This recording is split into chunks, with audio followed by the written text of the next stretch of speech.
Welcome back.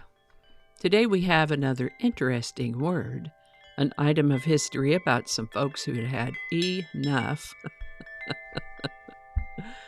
A great and popular celebration, a bit of baseball trivia, a song and a quote. So grab your favorite cuppa, settle in, and let's have a look.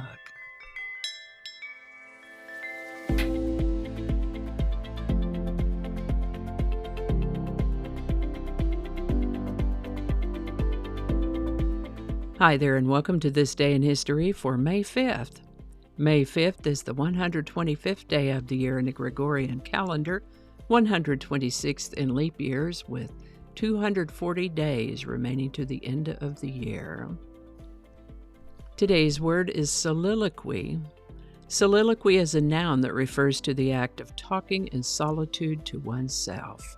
Soliloquy can also refer to a poem, a discourse, or an utterance of dramatic character that has the form of a monologue or gives the illusion of being a series of unspoken reflections, with a famous example being Hamlet's to be or not to be speech.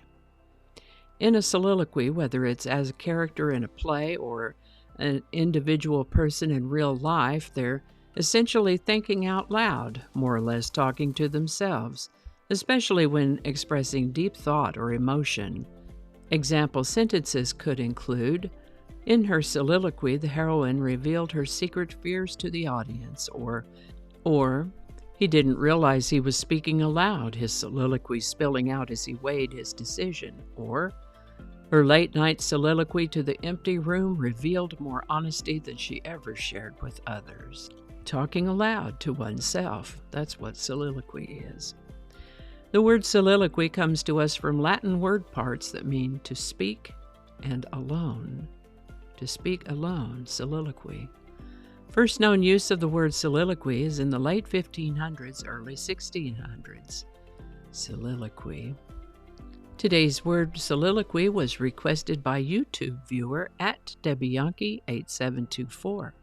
Thanks, Debbie. And if you have a word you'd like to see in this Word of the Day segment, drop it in the comments and we'll get it on the list.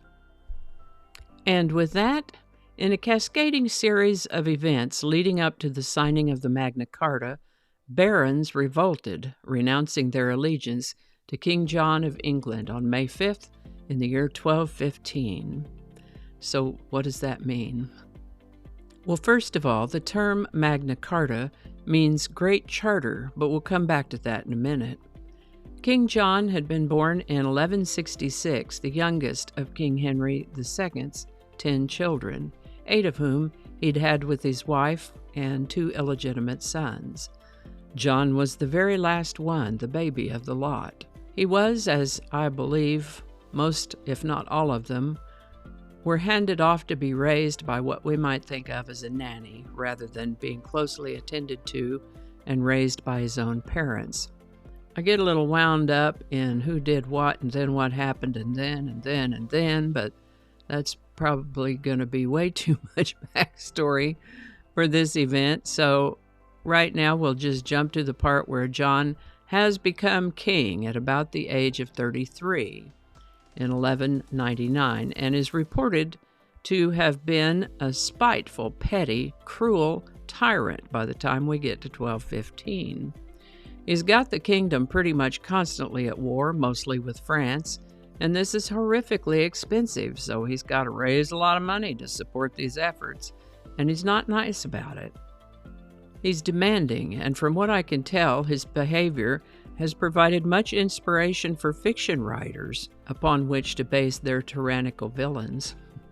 By May 5th, in the year 1215, a number of barons had absolutely had a hatful of King John, and they rebelled, renouncing their allegiance to him, setting in motion events that would result in the writing and signing of the Magna Carta later on in the year.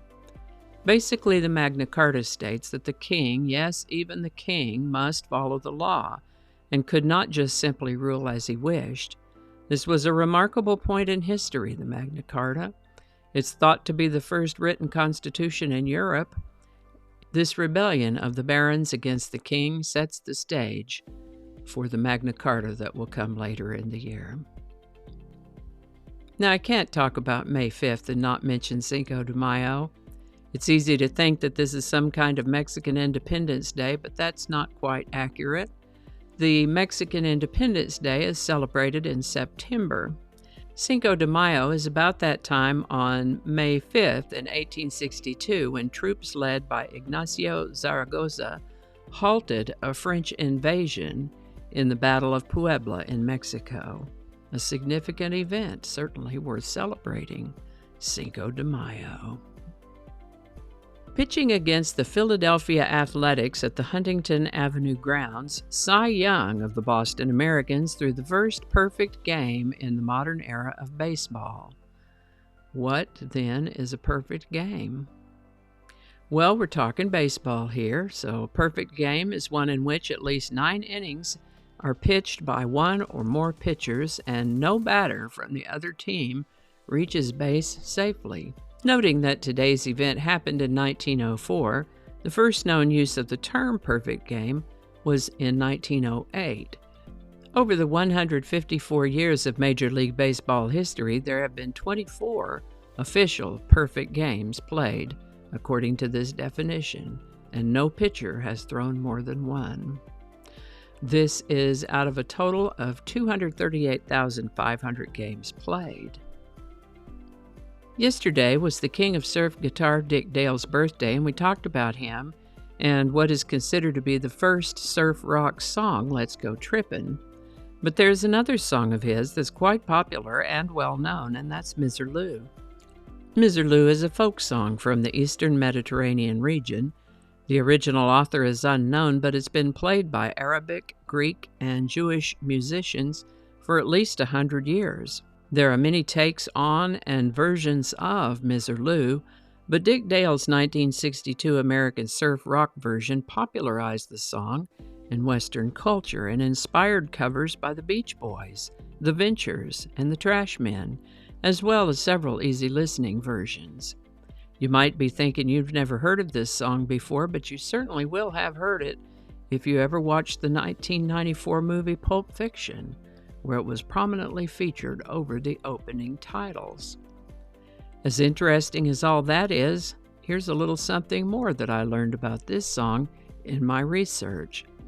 Dick Dale's father and uncles were Lebanese-American musicians, and he remembered seeing his uncle play Misirlou on one string of an instrument called an oud. Dale increased the tempo of the song for more of a rock and roll timing, and so it is that Dick Dale's surf rock version of Misirlou introduced the song to a wider American audience. Misirlou by Dick Dale and his Dale Tones. Link in the description.